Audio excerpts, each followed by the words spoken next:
La película que vamos a comentar hoy se llama Victoria y Abdul. Un joven funcionario de la India llega a Londres para entregar un obsequio a la reina Victoria y termina entablando una amistad con la solitaria monarca. Victoria fue la primera emperatriz india. Vivió entre 1819 a 1901. Fue una época moralista de expansión política llamada victoriana. La reina produce grandes cambios en sus conductas a partir de la llegada del joven indio. Abdul regresó a India en 1901 y murió 8 años después. La historia de esta amistad fue revelada al mundo en el 2010. Fue una historia ocultada durante un siglo. ¿Quién quiere ser la punta de lanza y empezar?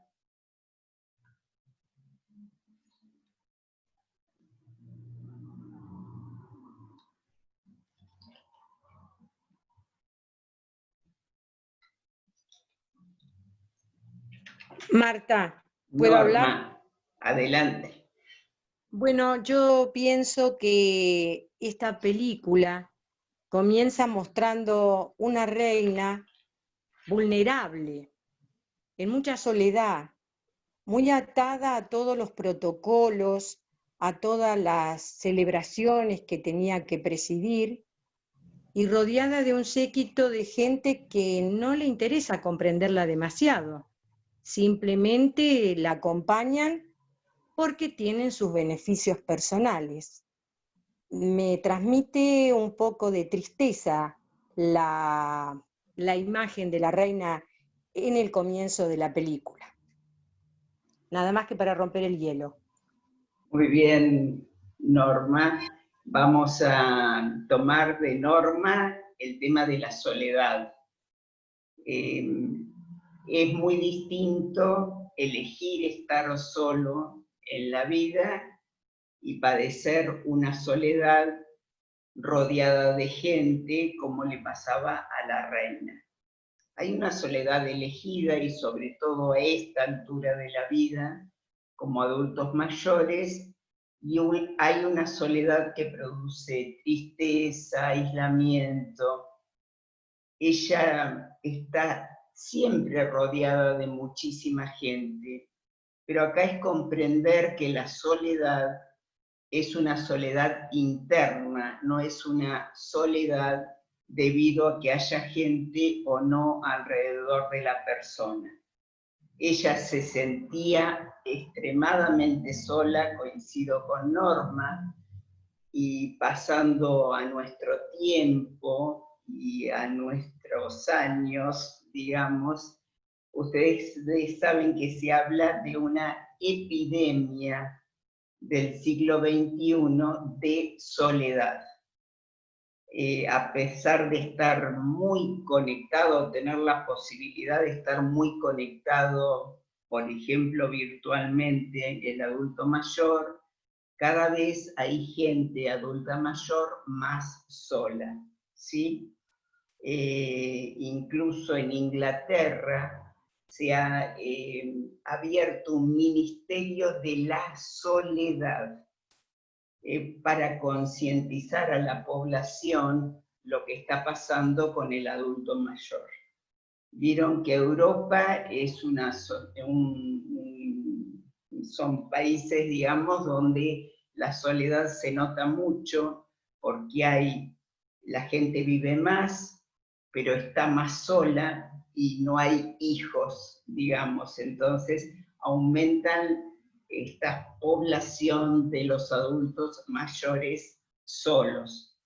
Les cuento una historia de Japón, que es el país más envejecido. La gente está tan sola que delinque para estar en la cárcel y estar con casa, comida, no pagar impuestos, roban un sándwich, supónganse, tienen 3 años de prisión, y cuando salen de la cárcel vuelven a robar para volver a estar en prisión y estar acompañados y estar charlando con la gente, con los guardiacárceles, que incluso se les dan muchos cursos sobre la adultez mayor a esta gente, porque tratan, el 20% de la población es adulto mayor que hace este tipo de robos para combatir la soledad. Así que creo que la soledad es un tema muy importante y esta era una reina sola, sin duda.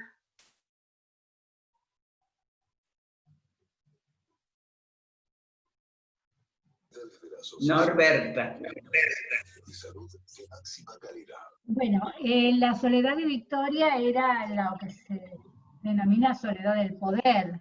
También había un distanciamiento protocolar entre las personas y la reina, que la verdad que existe hasta en la actualidad.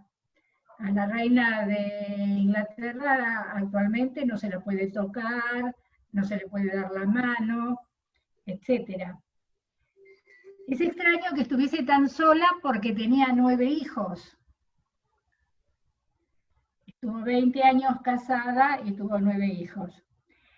Yo pienso que, bueno, obviamente nadie se podía acercar con confianza a la reina, pero además de ella, creo que ella vivió un gran amor con su esposo, porque tuvo la particularidad de que pese a haberse casado con un noble que le fue propuesto, ella se enamoró de él y tuvo 20 años de un matrimonio con muchas discrepancias porque él era una personalidad muy fuerte. Incluso muchas de las políticas que se dicen que fue de Victoria, en realidad son del esposo, que era una persona muy preparada, un Habsburgo creo que era. Pero después del esposo vivió otro amor, con un tal Brown. Es decir, que ella siempre lo que necesitaba era un hombre al lado de ella. Era una mujer que a pesar de parecer tan poderosa, requería la compañía de un hombre a su lado, que era el único que podía tener confianza con ella, porque ninguna otra persona de su entorno podía acercarse, digamos, amistosamente a la reina. Bien. Muy bien, Norberta. ¿Quieres comentar algo más o retomamos? Sigamos, después seguimos, hay más cosas. Es una mujer muy interesante. El periodo de la reina Victoria en Inglaterra todavía se habla. Perfecto. Bueno, vamos a retomar lo primero que dice Norberta, que habla de la soledad del poder. El poder, es cierto, es lo que origina esta soledad también. Es algo que ustedes saben, pero el poder es lo que origina también esta soledad, y lo que decía Norma, que la gente no se le acerque desde un lugar genuino, desde un lugar auténtico. A esta edad, y en realidad en todos los vínculos, es necesaria la confianza, el acercamiento, la amorosidad en ese vínculo, y esta persona no lo tenía eran 3.000 personas su personal, digamos, y se imagina que no entablaba vínculo con ninguno. Y llamativo también lo que dice Norberta. En la película aparece uno solo de sus hijos, pero con sus hijos tampoco, con estos 9 hijos, pudo entablar, pareciera, un vínculo afectivo óptimo, ¿no es cierto? Y esto de los grandes amores de su esposo, ella vieron cuando él le cuenta lo del Taj Mahal, ella dice qué romántico, qué hermosa historia, ¿no? ¿Y qué les parece? ¿Con Abdul tiene un enamoramiento?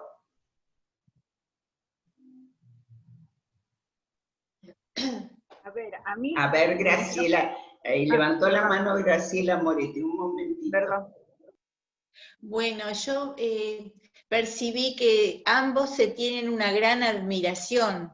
Cuando se ven por primera vez, las miradas están como encendidas.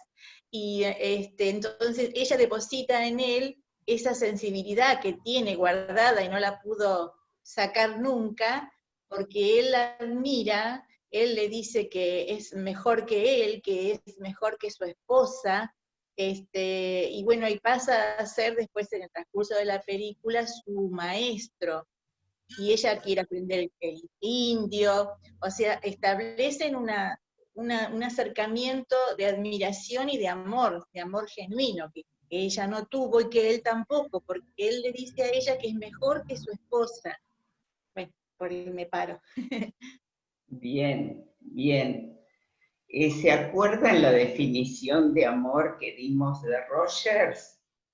Es ser totalmente comprendido y admirado por otra persona, ¿no es cierto? Entonces, esto que está diciendo Graciela, al menos desde el lado de Abdul, realmente ella fue la figura más importante y más significativa que se lo dice en la película, ¿no? En determinados momentos. Y algo más importante también es esto de cómo va cambiando el rol de sirviente a un rol de maestro, a un rol de amigo íntimo, a un rol de profesor en Abdul.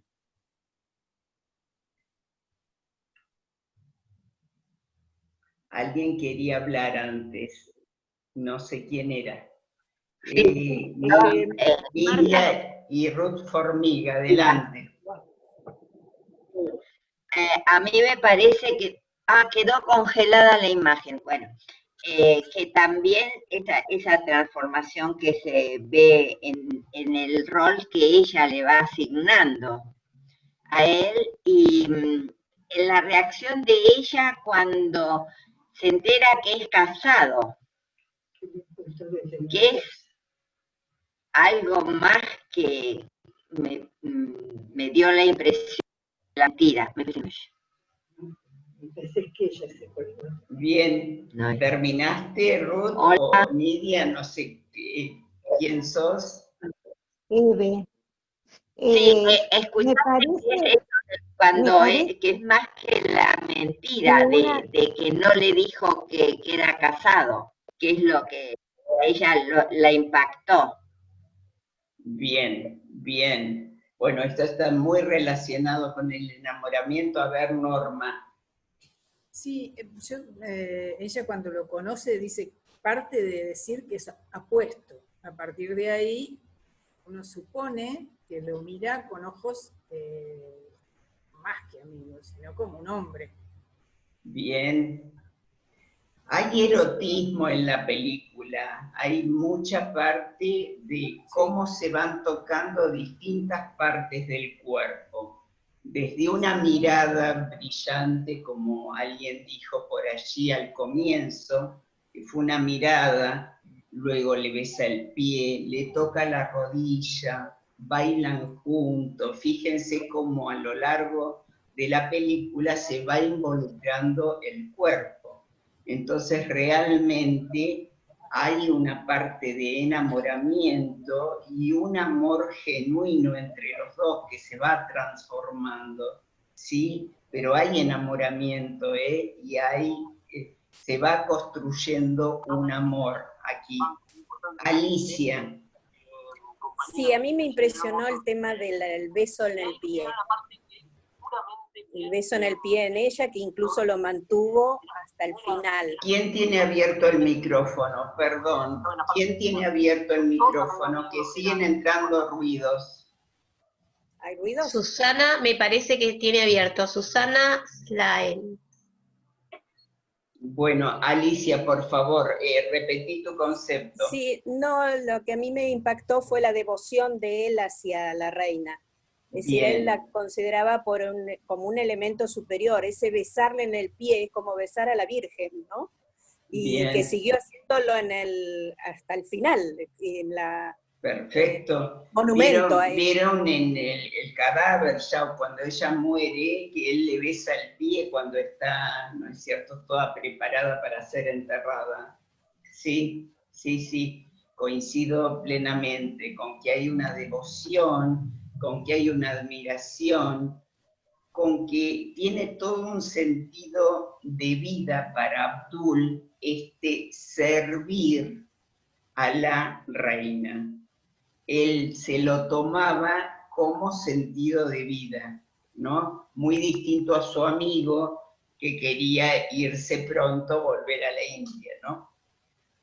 Sí. Marta, Sí, Eve. bueno, pero también cuando viajaron, que bailaban el vals, también hubo una relación madre-hijo, me parece. Porque ella en la carta final le pone que fue un hijo y le manda besos, cosa que era inusual en esa época. Está bien. Eve, algo, Marta? ¿Terminaste, Eve? Marta.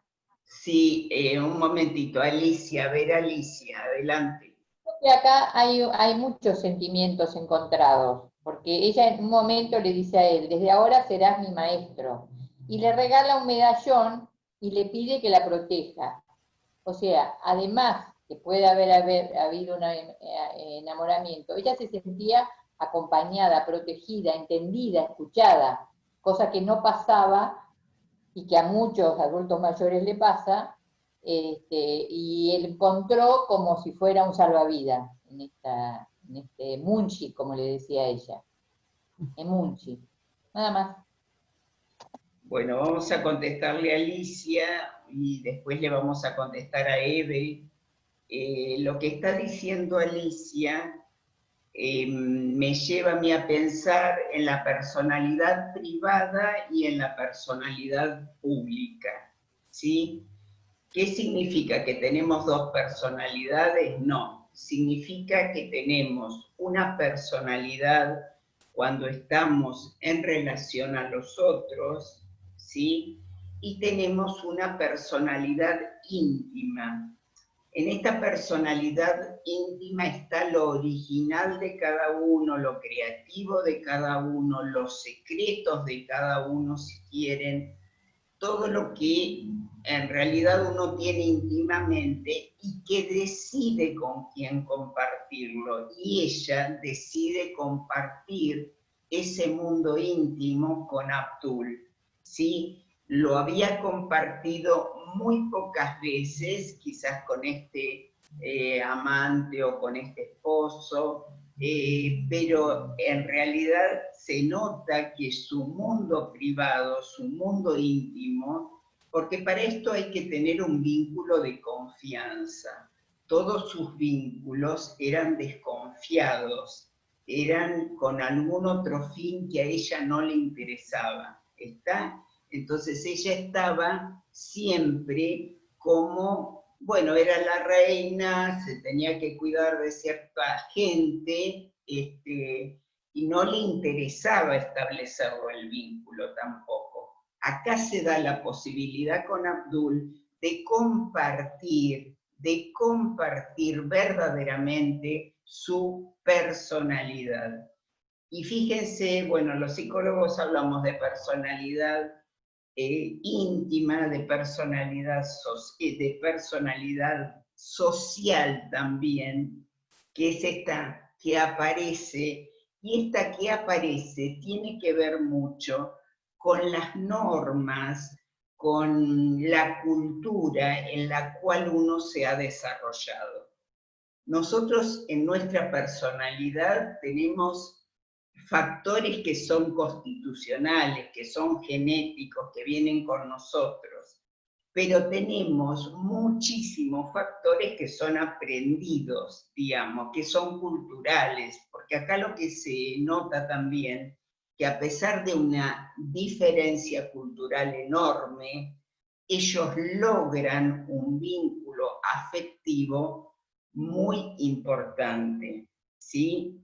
La personalidad social es esto que uno comparte con los demás por haber nacido en determinada época y en determinada cultura, ¿eh?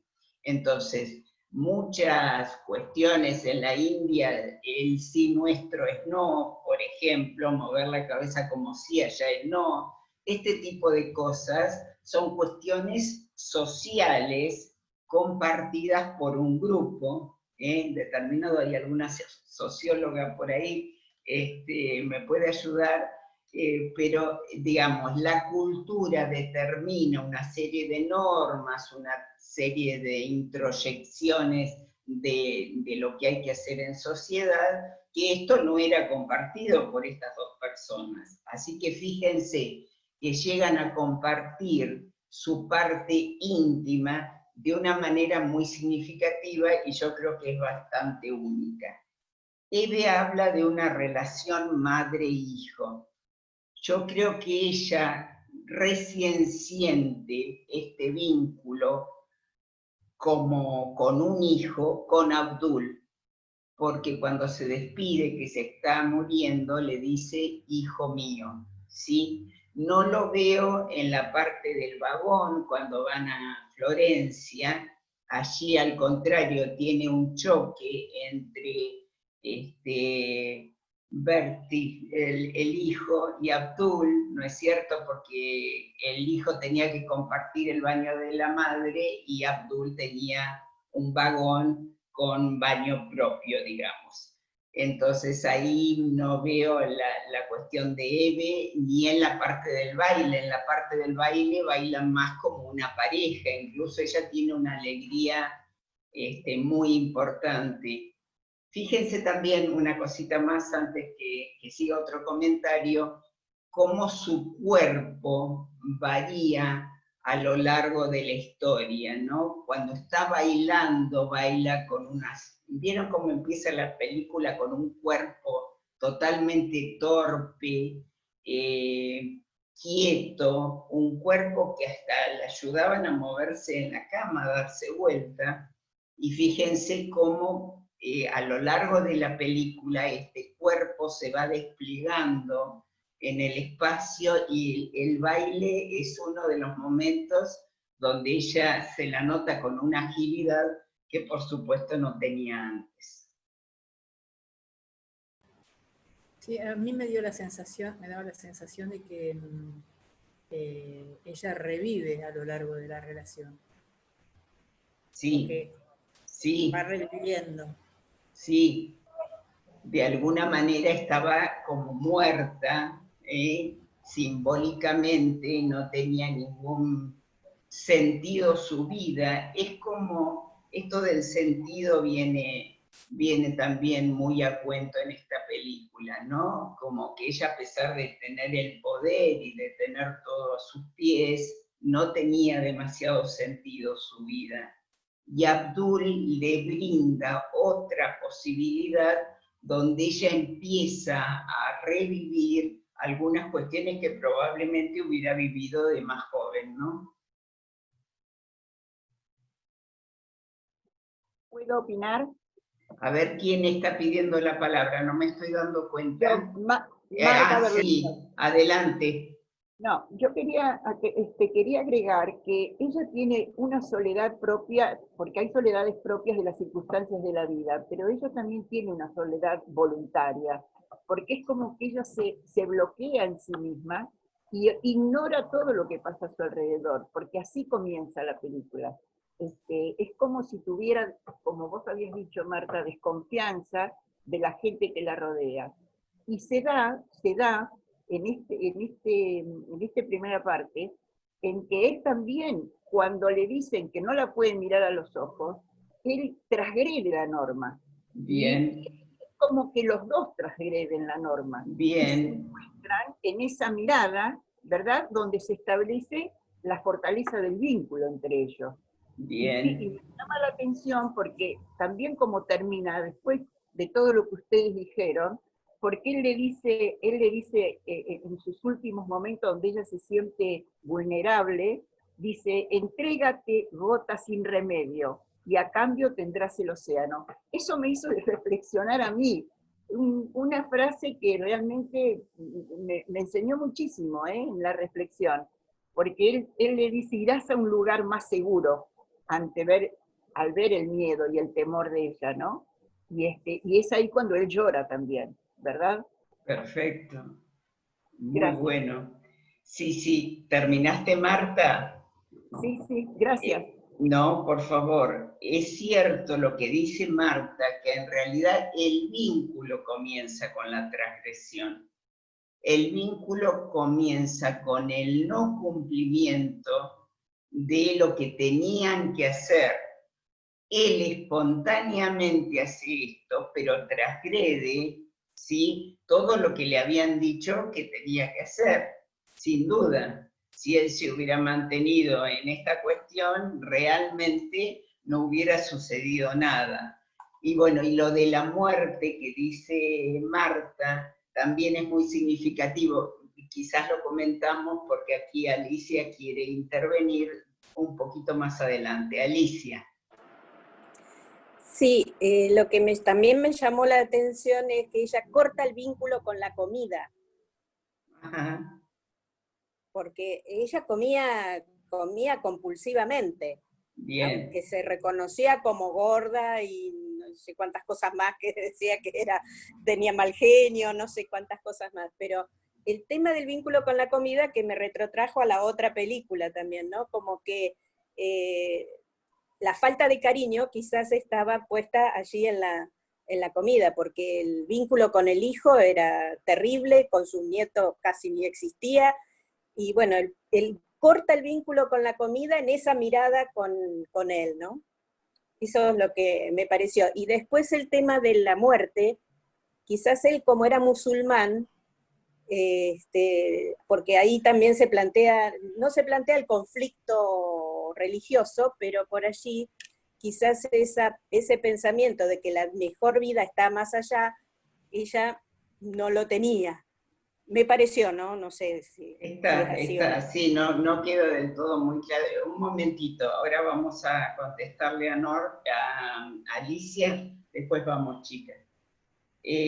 Bueno, acá vamos a hacer un vínculo entre el hambre que tenía la reina, la manera de comer, cómo empieza la película, vieron este banquete, y cómo ella comía de una manera muy especial. Esto es una bulimia, ¿sí? La gente bulímica es la que traga sin masticar.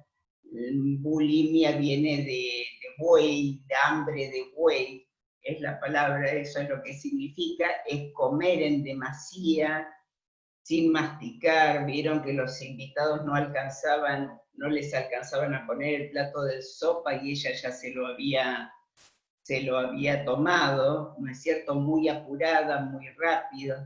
En realidad tragaba, no comía tampoco, ni siquiera masticaba, tragaba. ¿Qué estaba tragando, no? Esa es la pregunta. Y no estaba en esto que dice Marta, de una soledad elegida, no estaba consciente de todos estos invitados que había allí, no los estaba viendo, ella estaba dormida cuando le traen el postre, vieron que parece que le gustaba mucho lo dulce y ahí se despertaba y también lo tragaba, los profiteroles los tragaba Entonces, todo esto con la comida, con su intestino que no funcionaba como era correcto. Acá ven el vínculo con el médico también. Generalmente estas personas que tienen mucho poder tienen muy buenos vínculos con sus médicos. Ella se llevaba muy mal hasta con el médico, ¿sí? Y decía que no iba a comer esa comida de bebé para que su intestino anduviera bien. Ahora, en cuanto conoce a Abdul, su intestino se regulariza. Eso con respecto a la comida, fíjense que es algo, somos una totalidad, ¿no? Esta totalidad está reaccionando ante esta atracción que le produce el más alto de estos dos sirvientes indios. Norma, ¿querías participar? Sí, me quedé pensando en esto de la primera escena y de la transgresión. Ella en esa recepción, más allá del tema de la comida, toda su actitud es como que le aburre la situación, como que le resulta una situación pesada. Él con esa transgresión, con eso de mirarla, rompe con todo eso. Él va a romper con muchas cosas, yo creo que porque venía de otra cultura y no estaba atado a la cultura esta. Entonces va a romper en muchos momentos, va a transgredir. Es casi permanente, a mí me llamaba la atención, porque es casi permanente en pequeños detalles como él va transgrediendo. Yo creo que ese mirarla le trae a ella en ese momento algo distinto de lo que vivía en ese momento, hasta ese momento, y por eso es que se queda mirándolo y se genera esa atracción que le produce. Bien. Algo que me olvidé de comentar de la otra respuesta es cómo se sentía ella. Ella decía que era gorda, que era aburrida, que era impotente. Es decir, fíjense la imagen de sí misma que tenía. Padecía obesidad mórbida también. Que esto está muy relacionado con la bulimia que les decía antes. Pero esto, fíjense la autopercepción que tiene, ¿no? Aburrida, gorda, fíjense, son todas cualidades muy poco favorables para una persona. Marta, sí. ¿Puedo agregar algo? Dale, Norma. Lo que quiero agregar es que cuando el hijo, más adelante en la película, en algún momento se pone así como muy cortante en la relación de su mamá con el gobierno, con el Estado y la amistad que tenía con Abdul, y le dice que pueden llegar a declararla como que fuera loca. demente. Sí. Loca. Y ella le nombra todas esas características que ella creía que tenía su pobre imagen, dijo, pero nunca loca. Perfecto. Acá nos podemos ir un poquito con esto que dice Norma, a una división que ustedes tienen que tener con estas clases. Es importante que sepan distinguir entre tres categorías de enfermedad mental. Una es la neurosis, otra es la psicosis y otra es la perversión.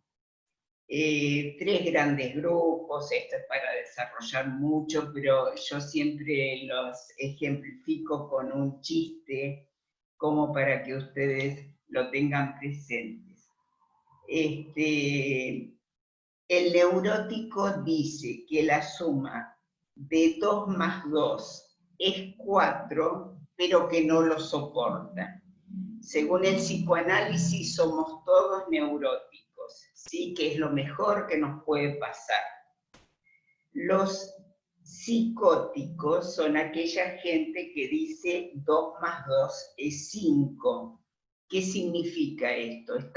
Están fuera de la realidad, los psicóticos. Esta gente generalmente tiene que estar internada, ¿sí? porque no puede convivir con nosotros. Nosotros seríamos todos neuróticos, por eso estamos conviviendo todos con algunos conflictos, pero en realidad convivimos todos.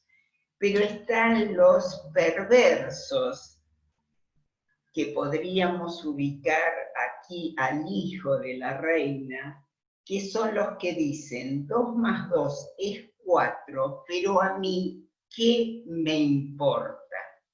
Esta gente de falta de valor, no tienen los valores suficientes, es gente manipuladora del otro, es gente que puede llegar a matar al otro sin sentimiento de culpa, ¿sí? Porque le falta alguna instancia psíquica medio formada. Pero yo les quería decir esto de declararla loca. Ella dice cuántos hijos tiene, cuántos empleados tiene acá, cuántas leyes ha podido promulgar, todo un montón de razones por las cuales ella demuestra que está muy ubicada en la realidad.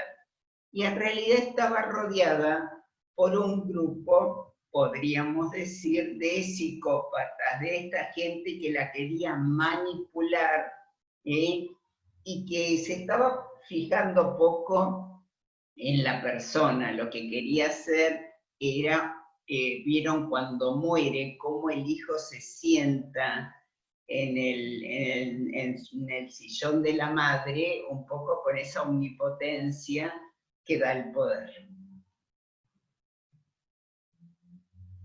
María Cristina, ¿vos querías participar hoy? No, yo quería comentar algo con respecto a la comida, que leí que en realidad la reina Victoria siempre había tenido problemas con su cuerpo, porque engordaba con mucha facilidad. Cuando muere el marido, viviría dieta y qué sé yo, cuando muere el marido ella ya se desborda y se pone así, era muy bajita y muy regordeta. E incluso dice que ahí en la parte, aparece que ella llega a comer hasta 7 platos uno atrás de otro.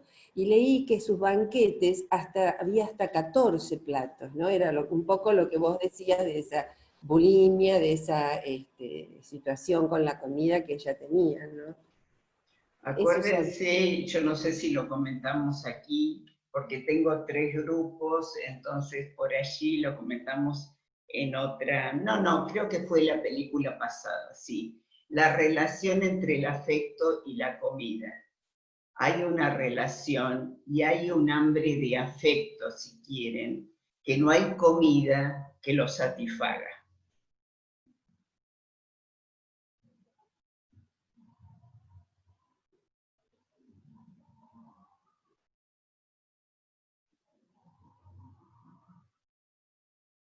En realidad, esto de la comida, ya que se han quedado calladitos, tiene mucho que ver en... Es como la relación. A ver, vamos a hacer una conexión. La comida tiene totalmente que ver con el afecto, porque en realidad nacemos, y si no tenemos comida, morimos, si no tenemos la leche, ¿sí? Si no tenemos amor, esto es al mismo tiempo, nos morimos también. Podemos tener la leche y no el amor y nos morimos, ¿de acuerdo? Entonces fíjense la conexión que hay entre lo afectivo y lo que es la comida, ¿sí? Incluso, por supuesto, depende de las culturas, con qué nosotros satisfacemos estas necesidades. ¿Vieron cuando el amigo de Mohamed era, el amigo de Abdul, no puede creer que la gelatina se prepare con hueso de vaca? Es decir, en India todos los animales son sagrados, por lo tanto, esto para esta persona es terrible, y sin embargo era un postre exquisito para la reina con gelatina, ¿no? O lo que pasa con el fruto, que era un mango, indio, que ella le pregunta cómo es y qué sé yo. Fíjense las diferencias culturales, por supuesto, en cuanto a la comida, en cuanto a la ropa, en cuanto al modo de estar en el mundo y a las costumbres. Es decir, que yo tenga hambre de pizza de Tomasito es cultural, que yo tenga hambre es lo universal, ¿sí? Que a mí me guste la pizza de Tomasito es cultural, ¿se entiende? Es decir, la cultura determina con qué yo voy a satisfacer esas necesidades básicas universales de todos los hombres.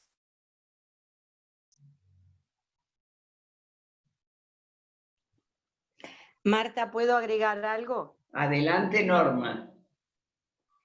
En cuanto a las diferencias de cultura, es notable la actitud de admiración que tiene Abdul hacia la reina, que no la comparte su amigo. Bien. Porque el amigo no desarrolló esos afectos con ninguno de los británicos. Es más, el momento de ir, él ve, vamos a ir hacia unos salvajes.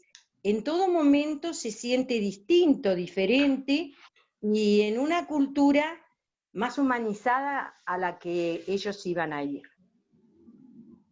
Bien, bien, tal cual. Es decir, acá ustedes ven algo cultural, pero por supuesto no compartido entre estos dos compañeros. Lo que pasa que al más peticito lo llevan porque había alguien que había tenido un accidente con un elefante. Un tema de altura física era como para poder hacer el regalo. Incluso los regalos, yo me puse a pensar un poquito en esto, ¿no? Cuando un país ofrece a otro un regalo que es tan fundamental para el país y para el otro por ahí no significa nada, ¿no es cierto? Y bueno, esto es importante también, cómo uno le da importancia a ciertas cuestiones. Yo he tenido oportunidad de viajar bastante y me acuerdo una vuelta que llevé un poncho rojo precioso y se lo regalé a una norteamericana que lo miró con una cara como diciendo esto, ¿de qué se trata? Y yo lo había comprado con un amor impresionante pensando que iba a ser un obsequio extraordinario. Y el significado, ¿no? Como libidinizamos, acuérdense lo que era la libido, algunos objetos y le damos significación, ¿sí? Nosotros, ¿vieron cuando ustedes compran un regalo para alguien? Generalmente es porque les gusta a ustedes, lo compramos en relación al otro, pero generalmente nos encanta a nosotros. Lo estamos libidinizando, ¿no? Y por ahí el otro no lo recibe de la misma forma, porque, bueno, carece de la importancia y de la significación que le estamos poniendo nosotros. Y esto de las culturas y de los regalos.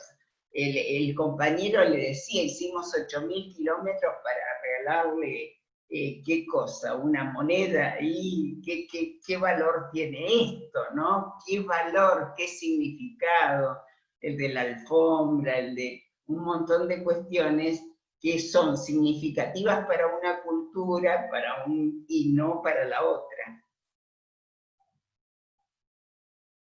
Sí, Héctor, adelante. Habilitate el micrófono y acércate, por favor.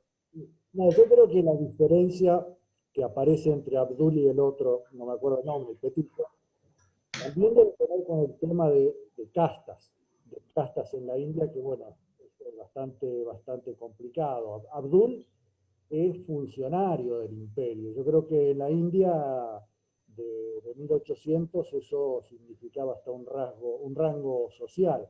Tiene un conocimiento, en fin, de las distintas lenguas. En cambio el otro tiene un discurso anticolonialista, o sea, le dice qué estamos haciendo acá, ¿no? Pero más que nada creo que pertenecen a castas diferentes. Bien, bien. Sí, fíjense que la postura y la actitud de uno y del otro son completamente distintas. En este viaje, Abdul lo disfruta desde que se lo proponen también. Tenía sueños de conocer algo distinto, de ver a la reina, de ofrecerle el regalo, todo esto. Incluso vieron, bueno, se muestra en un momento la cama de la reina, que era suntuosa, y la cama que tenían estos dos sirvientes indios que vivían en condiciones bastante precarias, ¿no? Y cómo uno estaba con frío y realmente todo tapado y rezongando porque estaban ahí, y el otro jugaba con el aliento y le parecía una maravilla el estar donde estaba, el viaje que iba a hacer, el estar con la reina. El otro se quería volver de una y le decía que no fuera amable con la reina, porque así se volvían a India, sin duda. Y lo que dice Héctor, evidentemente, él le enseña este idioma a ella, que es un idioma aristocrático en India. Así que evidentemente su familia evidentemente venía de un lugar superior que el del amigo. Sin duda, Héctor, gracias por el aporte. Norberta. Abdul viene de una familia superior. Los padres de Abdul son fabricantes de alfombras. Sí. Y él, cuando habla, hace referencia a lecturas, es decir, era un hombre que había leído. Bien. Eso le daba una imagen. Y el otro, además, tampoco yo no me acuerdo el nombre, me pasa como Héctor. Mohamed, me parece que era, Mohamed. Mohamed, bueno, es fácil, para ellos es como Juan para nosotros, el Mohamed. Mohamed, en cambio, era una persona más simple e indudablemente no tenía esa visión. No se olviden que ellos eran una colonia de Inglaterra. Entonces también los veían un poco como el enemigo, no todos los indios amaban a Inglaterra. La reverenciaban porque, bueno, estaba el poder, pero en realidad muchos de ellos la despreciaban. Ya había habido revueltas en aquella época contra Inglaterra, por supuesto, creo que recién en el 47 se independizan, pero siempre hubo movimientos dentro de la India contra Inglaterra, así que no es extraño que simpatizase al pobre sirviente incómodo. Y vos que has viajado, Marta, sabés cuando visitas los palacios, que son maravillas, pero la parte de la servidumbre es desastrosa, generalmente no la enseñan, tratan de no enseñarla, porque vivían no de segunda, sino de cuarta los sirvientes. Bien. Marta, perdón, tienes Bien. que admitir a Estela. No tengo nadie para admitir. Ah, porque acá dice un mensaje que avísenle a Marta, por favor, de Eliana, que la admita, que es Estela. Bueno, acá no aparece. Ah, bueno. Acá está. Sí, perdón, adelante. Marta. Sí. ¿Me escuchás? Sí, Carlitos, te escuchamos. A mí me llama la atención también la actitud de Mohamed, que a pesar de su nivel o de todo, no traiciona, no se deja convencer. Bien. Mirá que le ofrecen. Y yo cuando la vi más de una oportunidad, metafóricamente a la película, pero me gustó siempre, y cada vez que la veo me gusta escucharla, y no deja de maravillarme él, digamos, en su actitud. A pesar de lo mal que lo estaba pasando, a pesar de que no tenía nada, no transigió con el poder y no lo convencieron, ¿viste? Se mantuvo en su postura, a pesar de la amenaza de que le dijo el príncipe, digamos, de que se iba a asegurar que se quede enterrado en Inglaterra, ¿no? Pero eso me pareció también muy... Yo pensé que cuando la vi la primera vez a la película, que iba a aflojar, ¿viste? A veces, ¿cuántas veces el poder, o sea, el convencimiento por un dinero hace que uno cambie de actitud, ¿no? Y más si es muy pobre, claro, muchas veces ocurre. Y ocurre muchas veces, y aparte se hicieron amigos en este viaje, eran personas desconocidas, ¿no? Los presentan ahí justo para viajar, con los regalos y demás. Coincido, justo iba el comentario hacia eso, Carlitos, que si bien hay una discrepancia total de actitud, creo yo, hacia la reina, para uno ir una explotadora del pueblo indio y que se quedaban con las riquezas de los indios, y para el otro era una admiración y era un bienestar pleno, el estar con la reina, el conocer distintos sitios y demás. Sin embargo, a pesar de esta diferencia, la amistad es totalmente leal, de uno con el otro, sobre todo de Mohamed con Abdul. Coincido, justo iba el comentario hacia eso. Y en el comentario que nos hace Norberta, del amo y del esclavo, o sea, hay una dialéctica, los que están haciendo filosofía pueden preguntarle a su profesora, la dialéctica de Hegel, del amo y del esclavo, ¿no es cierto? Hay una dominación y una sumisión.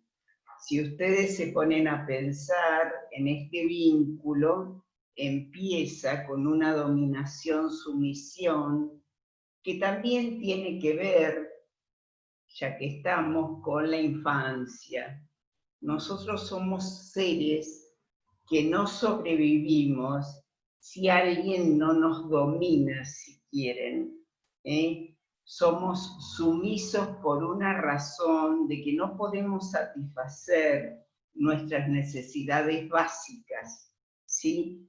Necesitamos una persona que domine la situación. ¿Vieron cuando la mamá dice, y me parece que tiene frío, me parece que tiene hambre? ¿Qué está haciendo con el bebé? Lo está decodificando, está tratando de interpretar qué es lo que necesita el bebé.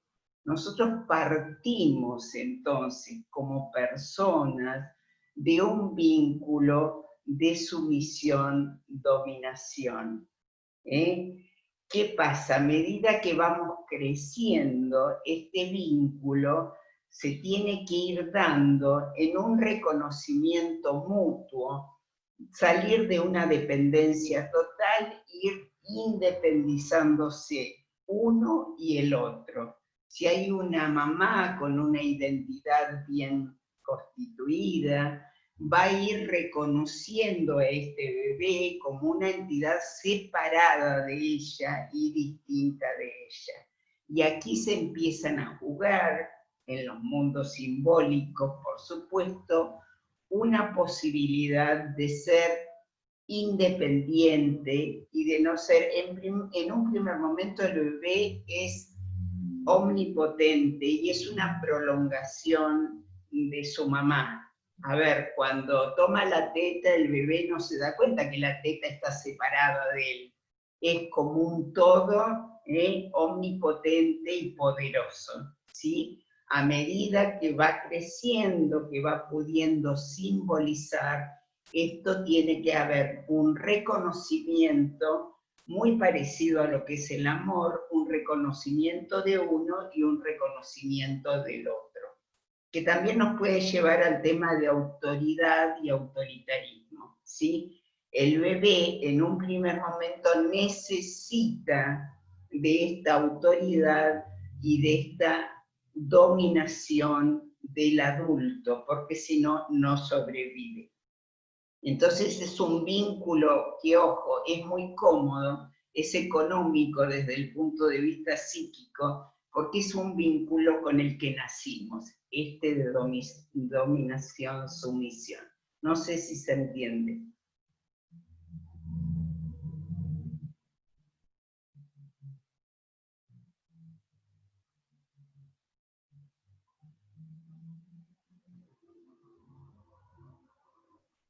Marta, ¿puedo agregar algo? Adelante, Norma, adelante, adelante.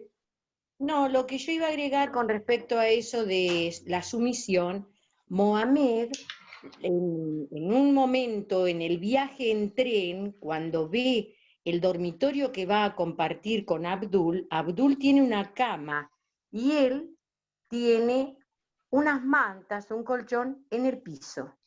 Y no le produce a él una actitud de indignación o de sentirse, no estamos en igualdad de condiciones.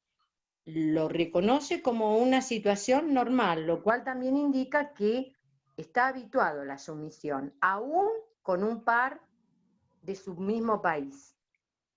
Está. No, y que capta el compañero, vieron que realmente el compañero está allí por Abdul, sin duda. La reina no quería al compañero, para nada. Quedaba fuera de la habitación cuando le enseñaba el urdú, cuando siempre estaba con el otro, pero vieron cuando muere el compañero, dice la reina que había sido muy egoísta, ¿no? Que había pensado mucho en ella. En realidad tampoco piensa esta mujer en estas dos personas desarraigadas de su lugar, en casi ningún momento, Norma, ¿no? Marta. Sí, Alicia. Quería contar algo. Mohamed también me parece a mí que no sabía cuál era su función. Porque ustedes fíjense en cuando Abdul le lleva el regalo, él pedía también la bandejita y él va con las manitos así, Sí, o sea, sí, nada. Es cierto. Claro. O sea, Es cierto. se sintió minorado. ¿Cuál era su función? Ninguna. Sí, por eso digo yo, quizás afianzar el compañerismo con Abdul y la amistad con Abdul y el poder compartir cuestiones de su cultura o el rezar juntos o habrán tenido momentos, pero en realidad es cierto, fue un rol mucho más desdibujado y que no tenía las precisiones de lo que tenía que hacer, pobre. Claro, es así, sí. Y por eso también era su sentimiento, ¿no? Que se quería volver.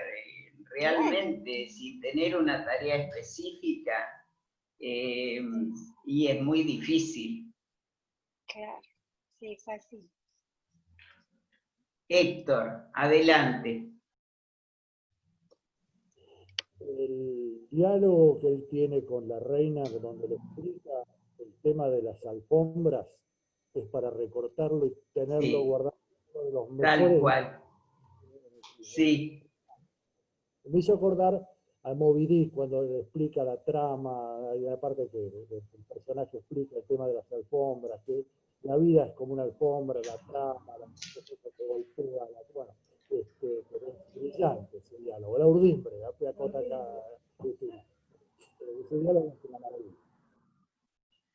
Bueno, Héctor me arruinó el final y vamos a terminar con la alfombra, pero lo decimos ya, es cierto. Bueno, lo de la alfombra está imperdible para mí también.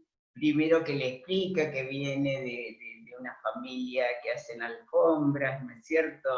Que él las eligió. Acá viene lo de la libido que les decía yo, y que tiene un ave.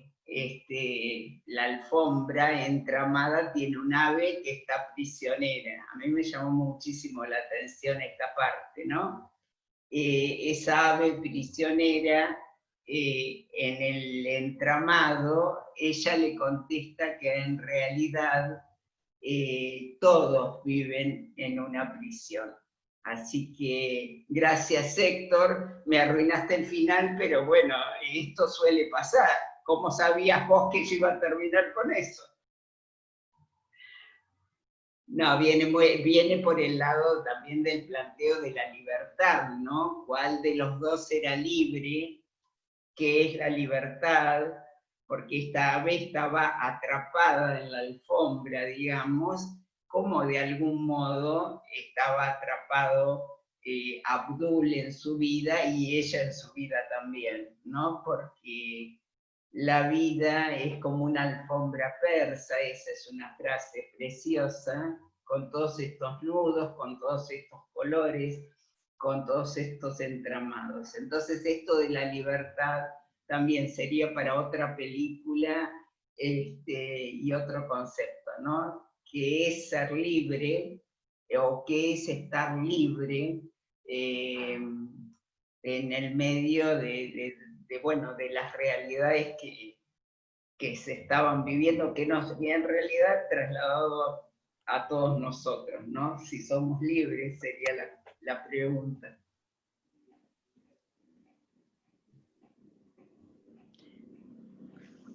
A ver, Alicia. Buena, última reflexión, buenísima, buenísima. Bueno, gracias. Vamos a escuchar a Alicia. No, yo que lo de la alfombra también lo iba a decir, pero ya pasó. Pero el tema que vos decías que había sido muy egoísta ella con ellos, con los dos, me parece que con Abdul está bien, es una escena rara, o hay doble posibilidad de pensamiento, pero cuando él le dice que está casado, lo primero que ella le dice es que lo vaya a buscar a su mujer. Sí, pero primero se enoja mucho. Sí, se enoja porque él no le había dicho.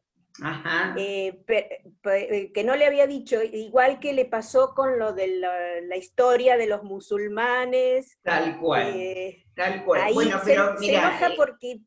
Esto, Alicia, se puede pensar mucho, los que estuvieron en la clase anterior, en el vínculo de identificación-agresión que decíamos que se da cuando conocemos a alguien, cuando estamos con alguien, tenemos un vínculo de posible identificación, pero nunca falta la otra parte, la parte de la agresión, porque no podemos coincidir totalmente con el pensamiento, el sentir, la acción del otro, ¿no es cierto? Entonces creo que esto remóntense a cómo cada uno vio una película en Victoria y Abdul desde su lugar, identificándose con algunos aspectos y con otros no, imposible. Entonces, como todo en la vida, todas las personas que nos rodean nos dan estas dos posibilidades, identificación, agresión.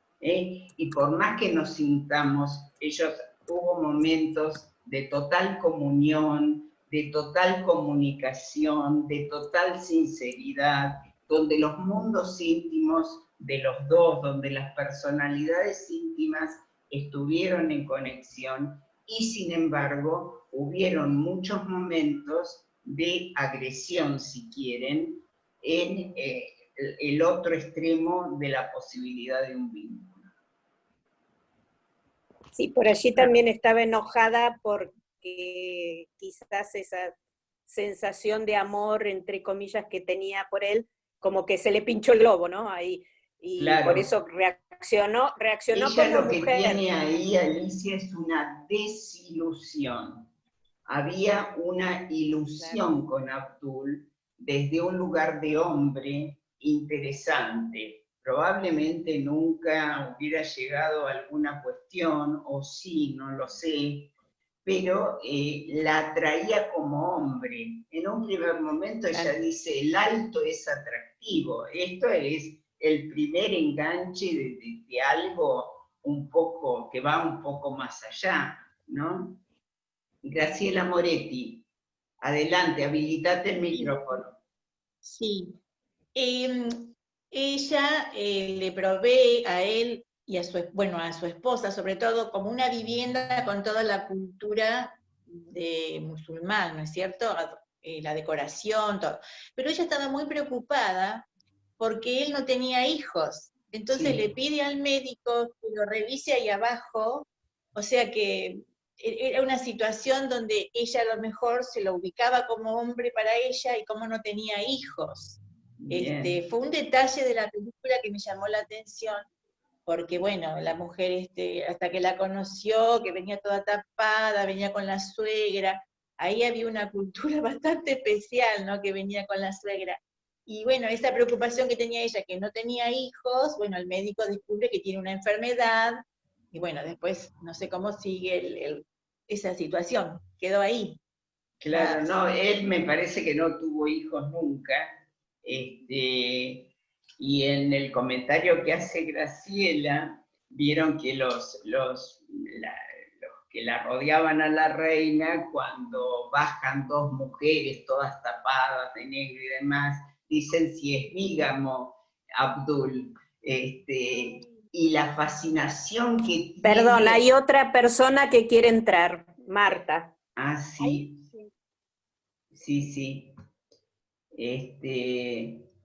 Vieron la admiración que tiene,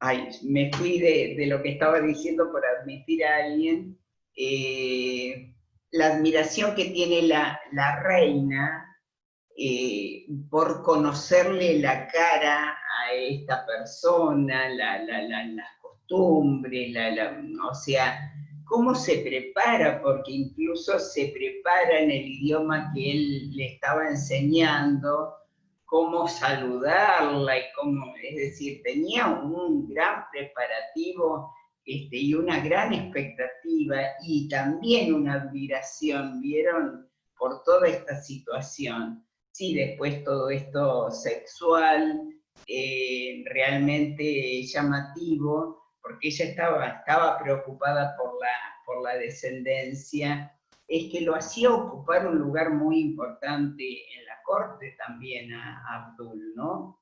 Quizás ella tenía algún tipo de ilusión con algún hijo de Abdul también.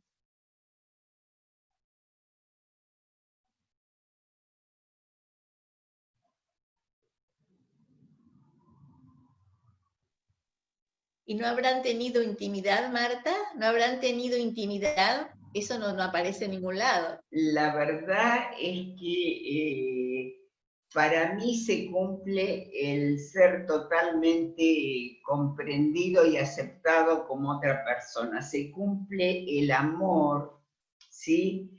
Pero a mí me cuesta pensarlo desde la parte de que tuvieron intimidad, Graciela. Me parecería que no.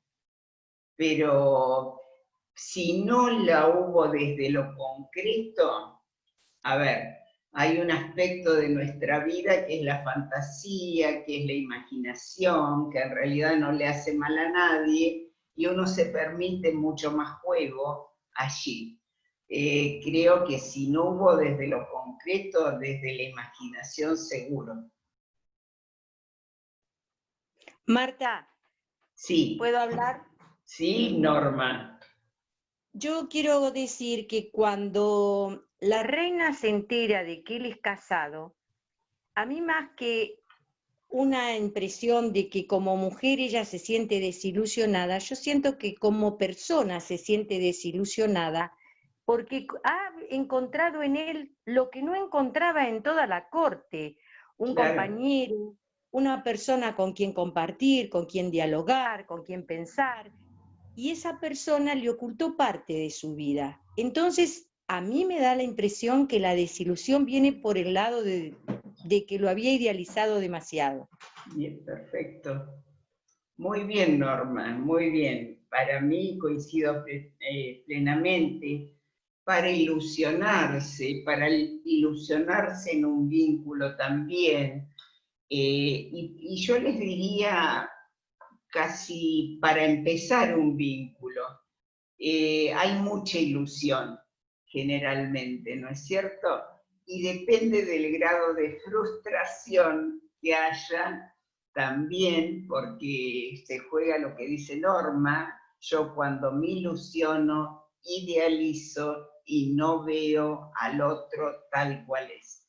Entonces, de acuerdo al grado de frustración también que haya con esta ilusión, viene la desilusión y la posibilidad. Ella se desilusiona, pero como que se recompone enseguida, ¿no? Porque primero lo echa, él le dice que se vaya, ¿vieron? Y después le va a pedir como disculpas a su casa, y acá se ve este doble juego de identificación-agresión, este juego que hace de esta ambivalencia, que acuérdense que es otra característica de la vida afectiva. Te quiero y no te quiero, o sea, es esto, así es lo que pasa.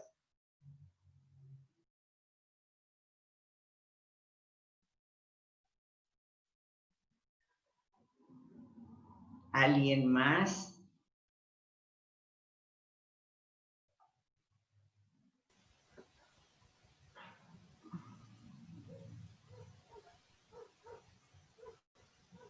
¿Puedo hablar, Martita? Sí, Pilar, adelante. Gracias. Cuando ella muere, el hijo, Edward, se ocupa de hacer desaparecer, de hacer quemar todas las cartas, todas las cosas que ella le había recibido de Abdul, ¿no? Porque obviamente en ellas habrían cosas que era vergonzoso en ese momento para la corte, de haber tenido algún tipo de relación con Abdul. Y se sospecha en algún momento, cuando se van de vacaciones, o cuando se van a la casa de ella de verano, que se fueron los dos solos, se sospecha que ahí podría haber pasado algo. No hay nada cierto, pero bueno, se sospecha. Luego de muchos, muchos, muchos años, una periodista, por casualidad, encuentra correspondencia de la reina hacia Abdul en las cosas de Abdul. Entonces es ahí donde comienza a tejerse toda esta película. Bien. Y se da, para mí obviamente había pasado algo, porque el hijo, si no, ¿por qué hizo quemar todo? No quedó nada de nada de la reina, ni libros, ni cartas, ni nada. Exacto. Era eso. No, muy buena tu reflexión, Pilar. Primero, el hecho de quemar, ¿no? Fíjense que cuando uno quema o el fuego, realmente destruye, no hay posibilidad de que quede nada, ¿no? Porque, bueno, en realidad el hijo tenía un odio hacia Abdul y hacia toda esta cultura, y no había podido mover a la madre un ápice de su vínculo, de esta relación, de ninguna forma. Entonces, esto de plantearse también la intimidad o no, ustedes piensen lo que es sexualidad en sentido amplio. En realidad estar con este hombre le producía placer a la reina. A ver, desde que le tocaba la rodilla, no sé si habrán llegado un poquito más allá corporalmente, pero el vínculo era sexual, ¿sí? Ella tenía un placer en toda esta cuestión. Acuérdense lo que dijimos que era la libido, que era esta energía sexual satisfactoria, o sea, todo lo que produce un bienestar muy grande. Y ella, desde las miradas, o cuando él le enseñaba, o cuando él la transportaba, o cuando él le ayudaba a subir la escalera, todo este tipo de cosas que en determinado momento, por ejemplo, cuando se enoja con Abdul, en un momento ella sube una escalera y si la ve sola, hay una imagen de soledad, de oscuridad, y muy sola, y en otros momentos se la ve que Abdul le ayuda a subir la escalera. Bueno, todo esto es sexual, ¿sí? Desde algún punto de vista más amplio que lo que es la genitalidad. Yo tenía entendido también que un sobrino de Abdul empieza a escribir un diario cuando lo mandan a Inglaterra, y tenía entendido que ese diario es el que también se recupera para escribir la novela y sale a la luz en el 2010, pero evidentemente que haya estado también oculto un siglo nos da la pauta de alguna cuestión muy íntima, no sé si tan íntima como pero muy íntima. ¿Puedo decir algo, Sí, Marta? María, un momentito, va a hablar María Cristina, ya vamos, Alicia. Sí, también hay una parte cuando una de las mujeres de la Casa Real dice, bueno, este es un John Brown oscuro, haciendo referencia a que alguien también antes lo nombró, John Brown, que aparentemente había sido también un amante de ella y que sus propios hijos le decían el amante de mamá. Ajá. Así que sí, un poco puede ser esto también, ¿no? Lo que vos estás diciendo, que tal vez en la realidad pudo haber habido cierta intimidad. Lo dice al pasar una de las mujeres, ¿no? De esas, no sé si eran ayudas de cámara, no sé bien qué función tenía, y dice, claro, este es un John Brown oscuro. Está bien, está bien. Ese detalle me lo perdí, pero sí, ahora que decís, tenés razón. Alicia, adelante.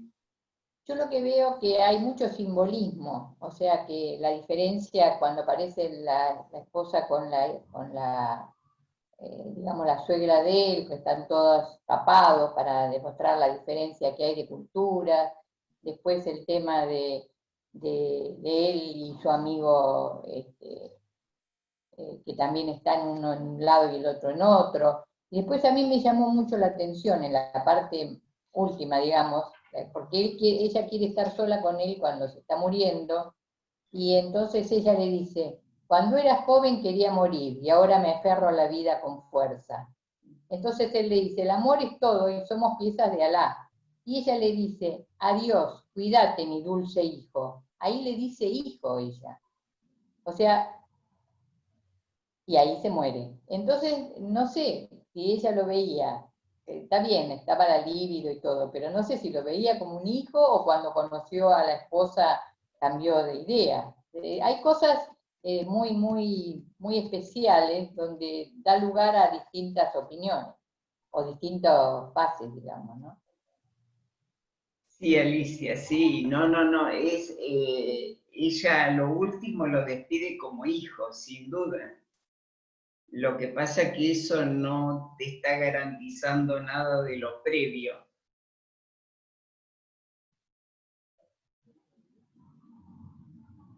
Puede haber algo de incesto ahí. Norberta, adelante. Habilitate el micrófono, Norberta. Esa frase con la cual está en una parte, digamos, de la documentación. Y muy... No te escuchamos, Norberta.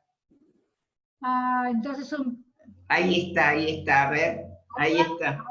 ¿Me escuchan? Ahora sí. Bien, digamos, ese diálogo en el momento de la muerte es una invención de la película, una creación, digamos, histórico, así que puede ser o no que haya habido esa frase, pero hay muchos datos que sí son históricos que apuntan a que él haya sido el amante de ella, y si bien como vos decís, Marta, hay muchas formas del amor físico, que haya sido un total amante de ella, porque ella con John Brown hasta hay datos de que se llegó a casar, porque vivía con él. Vivía en una casa que no era el palacio con John Brown, es decir, fue el amante de ella durante muchos años y muere accidentalmente hasta ese momento, que ella lo vivió con más dolor que la muerte de su primer esposo. Es probable además que haya habido una fuerte relación sentimental con Abdul, porque ella se ocupó mucho de dejarlo económicamente muy bien acomodado a Abdul, porque hay una ventaja económica que saca Abdul de todo esto, que no es nada romántica. Que de Bien, eso sí existen datos históricos. bien. Claro, y hay que ver que es una novela, ¿no? Claro. La película está basada en una novela, entonces, si bien está basada en hechos reales, bueno, ¿hasta qué punto está novelado esto? Bueno, son dudas, pero digamos que no importa. No importa la relación. Claro. Tampoco a Bertie en la película lo muestran bastante tonto, ¿no?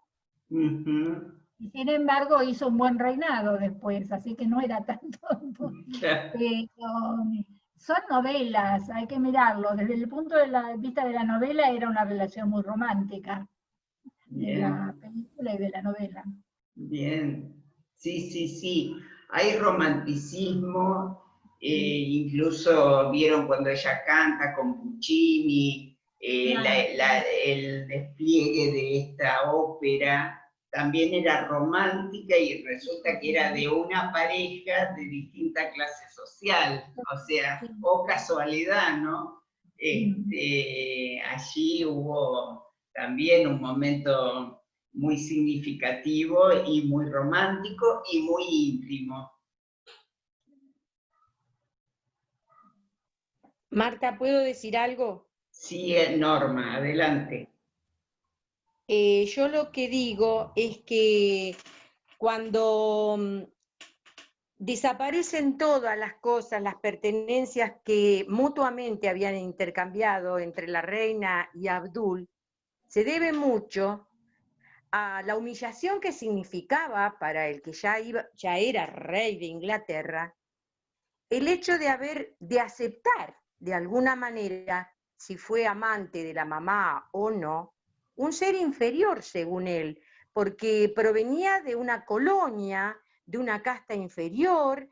Entonces era necesario borrar toda documentación que permitiera aceptar que había existido Abdul y había vivido en Inglaterra, compartiendo momentos con su mamá. Bien.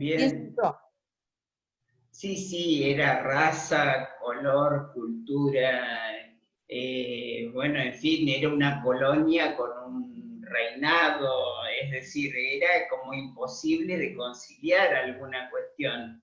Y sin embargo vieron que para la parte de un amor genuino no importa la cultura, la edad, la raza, no importa nada, es decir, acá hay una comunión de valores, sobre todo algunos valores que ni ellos debían saber cuáles eran, que los unió de una manera extraordinaria, porque la unión fue extraordinaria que tuvieron.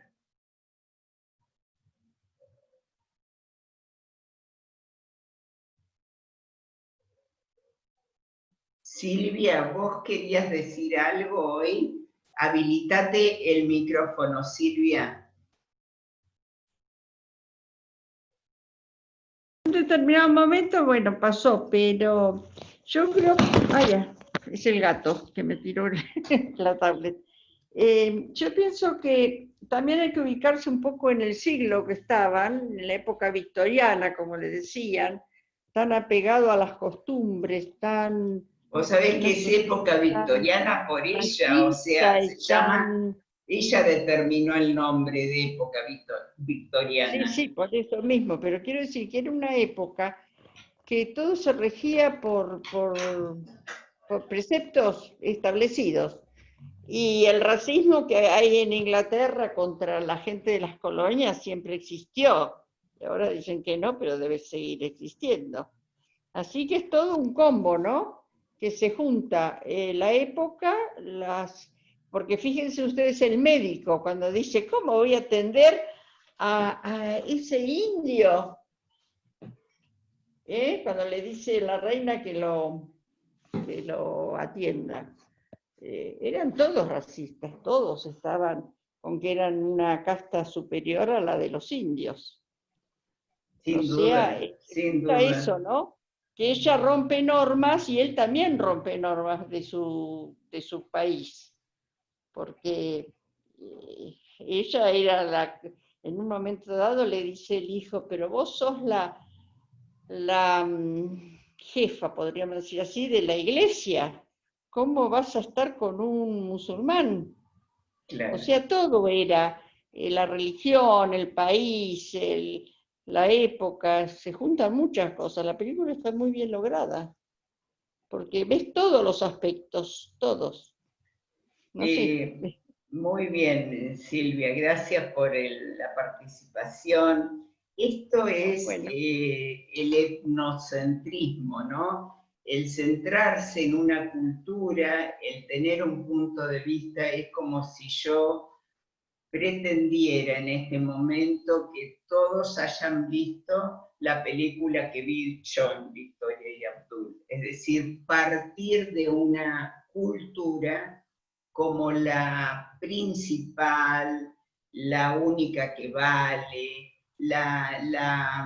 todas estas cuestiones, como centrar rígidamente y no poder considerar otra cuestión, ¿no? A mí me han dicho, por ejemplo, pero ahí no se come como en Argentina, en un lugar determinado de Europa. Ahí no comes como en Argentina. No, claro, no comes como en Argentina, comes distinto que en Argentina. Pero no por eso es lo mejor o lo peor, ¿no? Y estamos acostumbrados siempre, por supuesto, todo el mundo parte de sí mismo por varias cuestiones. Pero hay que tener la flexibilidad suficiente como para aceptar, sobre todo cuestiones tan diferentes, como se pueden vivir en India. En India es como trasladarse a la estratosfera, ¿sí? Claro.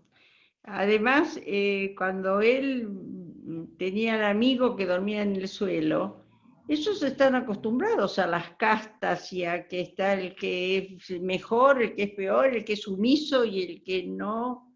Es una cultura que acepta eso. Y Sí, bueno, ahí él era superior al otro, era tratado mejor que el otro.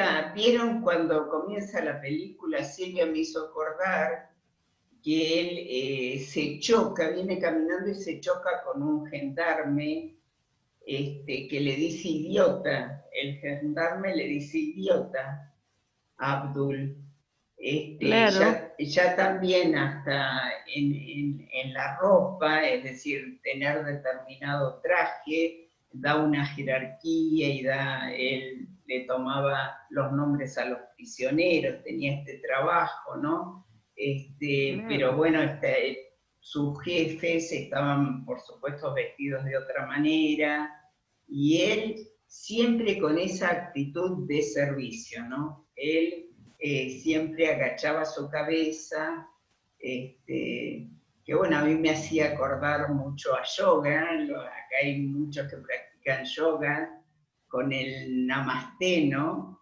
Con ese saludo que es un poco estoy al servicio del otro, ¿no? Eso es lo que significa. Claro. El libro debe ser muy interesante porque deben figurar partes de las charlas entre ellos, ¿no? La verdad que no lo leí el libro, no sé si alguno del grupo lo leyó, si le quiere contestar, por favor. No, pero debe ser muy interesante escuchar las conversaciones. Seguro. Bueno, Silvia, vamos a dar lugar a otro integrante del grupo. ¿Alguien más quiere decir algo?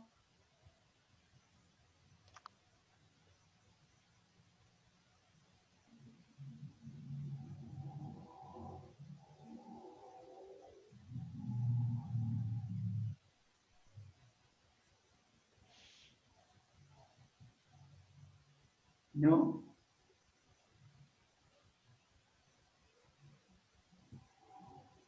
Bueno. Hay un pasaje gracioso. Norberta, a ver, habilitate el micrófono, Norbert. Ay, lo habilité. No. Estoy habilitada. Vos sabés que acá estás. No hay problema, no importa, era muy chiquito, está bien. No. Pero se escucha, Marta, lo que dice, ¿eh? ¿Me escuchan? Adelante, Norbert. ¿Me escuchan ahora? Ahí está. Bueno, no, era algo muy chiquito. Cuando él le dice que escribe todo el día, ella con gran admiración, pensando que escribía algo importante o demás, con esas expresiones idiomáticas, él hablaba un inglés también muy, digamos, no muy fluido. Entonces se dio una situación que ella pensaba que tenía un puesto más importante que el de escribir los nombres, como era lo que realmente hacía él. Era eso. Claro, porque ella le dice si no es sirviente en India, le extraña todo esto que puede escribir, ¿no? Y que escribía, claro. Sí. Se lo hacía desde otro lugar.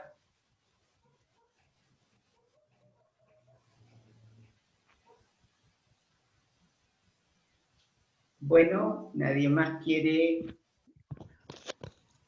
Pilar. Sí, adelante. Realmente una película muy linda, muy rica en todas las conductas, en las actitudes de todos, las reacciones que tenían entre ellos, entre el hijo, la madre, Abdul y Victoria, cómo se van mostrando las personalidades de cada uno, ¿no? Y cómo eso enriquece muchísimo la película, porque se les ve como que realmente son humanos más allá de las diferencias culturales que existen obviamente en todos lados. De repente en algunos lugares se nota más, en otros se nota menos, pero existen, y existen hasta hoy. Y no digo que esté bien ni que esté mal, es una realidad. Y por eso me parece que es una película muy buena, muy rica para verla una y mil veces. Además, yo soy fanática de esa película. Sí, la verdad que sí.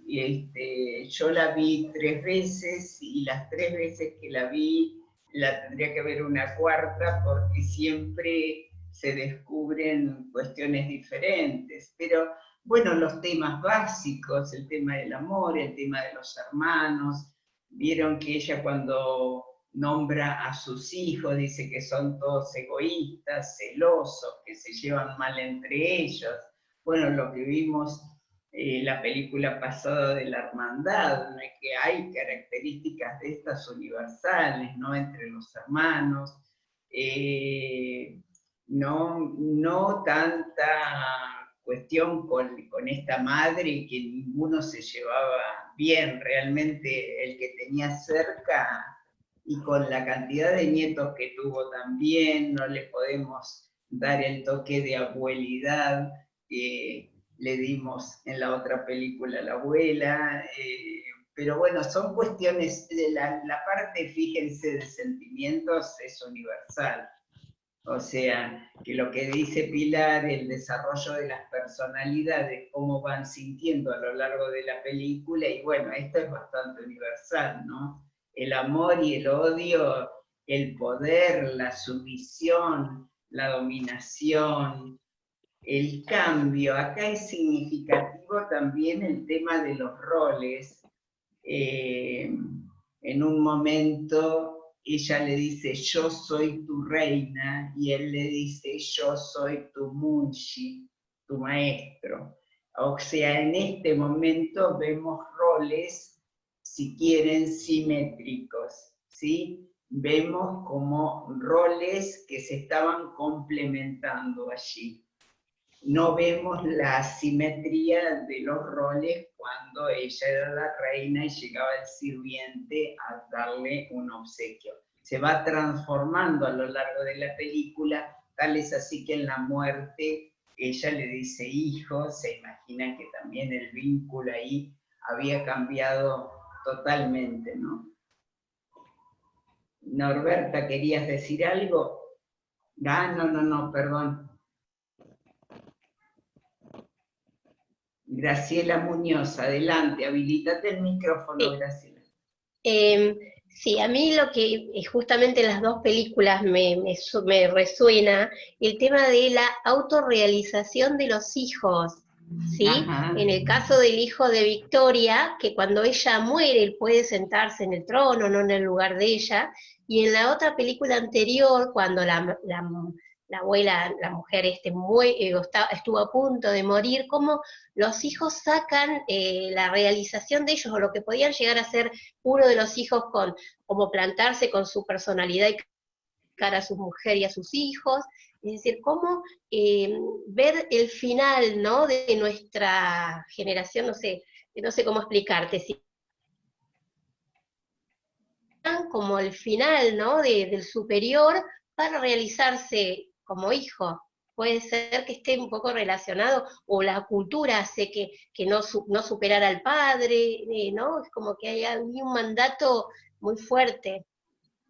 Bueno, estás diciendo una gran verdad, esto desde el punto de vista psicológico. Una de las problemáticas de los hijos es poder alcanzar a los padres, digamos. Así que muy bien, Graciela, esto es un tema muy, muy interesante. El hijo, para ser hijo, separado y distinto y con su vida propia, nos tiene que superar en algún punto. Y entonces eso es complicado para los hijos. Sí, muy buena conclusión, Graciela. Pilar. Martita, ¿no hay un momento, justamente con respecto a lo que comentó Graciela, no hay un momento en que los hijos nos equiparan en la medida que, bueno, van creciendo, van formando familias, llega un momento que, bueno, obviamente siguen siendo hijos, pero nos equipararon? O sea, digamos, lo más saludable sería que los hijos no solamente nos equiparen, sino que nos superen. ¿Sí? Ese es el gran tema de los hijos, en realidad, con los padres. Hijos que tienen padres muy significativos o muy importantes, tienen un tema de poder llegar un poquito más allá que los padres. Y esto no es muy fácil. Graciela Moretti. Me acordé de una frase que nos has dicho en las clases. Psicológicamente los hijos tienen que matar a los papás para poder desarrollarse. Graciela, psicoanalíticamente, porque si te escucha alguien que no ha estado en clases de psicología, me dice esto de matar a los padres, simbólicamente va. Bárbaro. Lo entendí. Perfecto, Graciela. Muy buena alumna. ¿Cómo se nota que es alumna vieja esta? Sí. Norberta. Ahora sí digo, es cierto que hay como un mandato que los hijos deben superar a los padres, por lo menos del lado de los hijos, pero en la ancianidad uno de los momentos más gratos que hay es cuando uno ve que los hijos lo han superado. Eso es lo que quería decir. Muy bien, Norberta. Qué gran verdad, qué gran verdad. Hermoso mensaje. En realidad, en algún momento se deja, acá como decía Pilar, nos equiparan y se deja de luchar con el padre en algún momento. Hasta allí hay luchas que duran más o duran menos, por los tipos de personalidades, los tipos de circunstancias, pero bueno, lo que dice Norberta es el mejor final.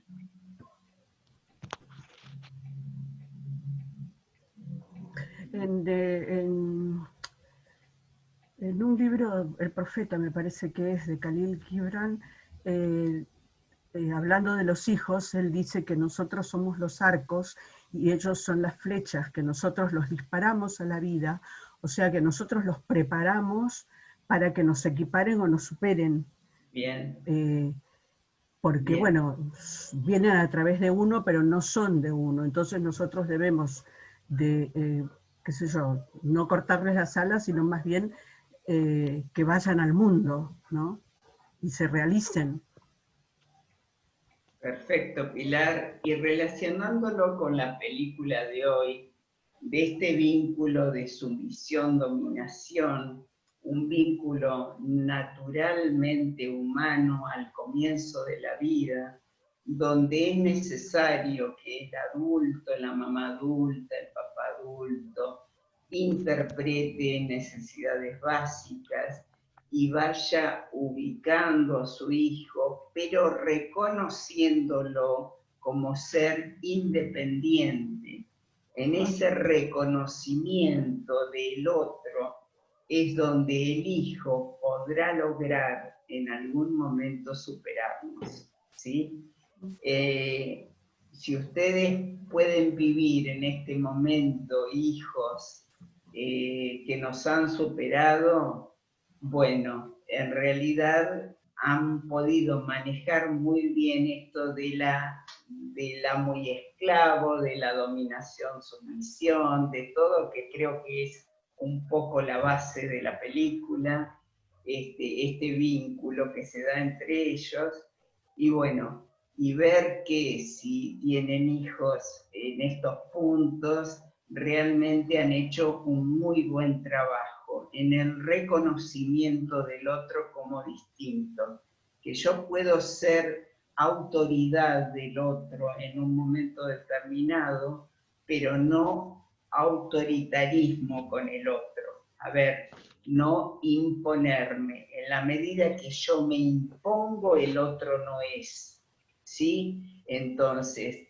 sí por ahí una autoridad que se puede discutir, que se puede compartir, y el reconocimiento del otro, que es tan valioso como yo, que de última es el vínculo del amor, o sea, nos vamos al amor, ¿sí? Entonces, el reconocimiento del hijo como ser diferente, distinto, con vida propia, con gustos propios, con caminos propios, y por más que nosotros lo hayamos lanzado, como dice Pilar, como flechas, esa fue, la base fue nuestra, sin duda, pero ahora vuelan por el mundo ya a su manera.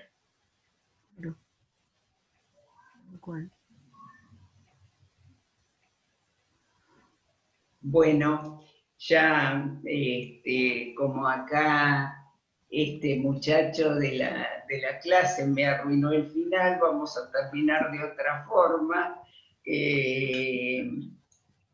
Ella en un momento le habla de la soledad, de cómo dice, ¿no?, que Abdul no se da cuenta de lo sola que vive una reina, que ella quisiera una vida más simple y una vida más rudimentaria, ¿no?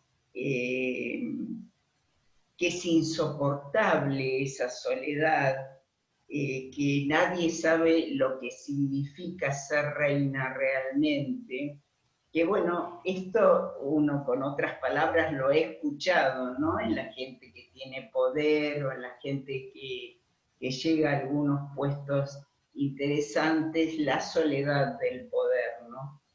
Y ella le dice allí, ¿y qué sentido tiene la vida?, le pregunta él. Y él le contesta, servicio. No estamos para preocuparnos por nosotros, estamos aquí por el bien de los demás.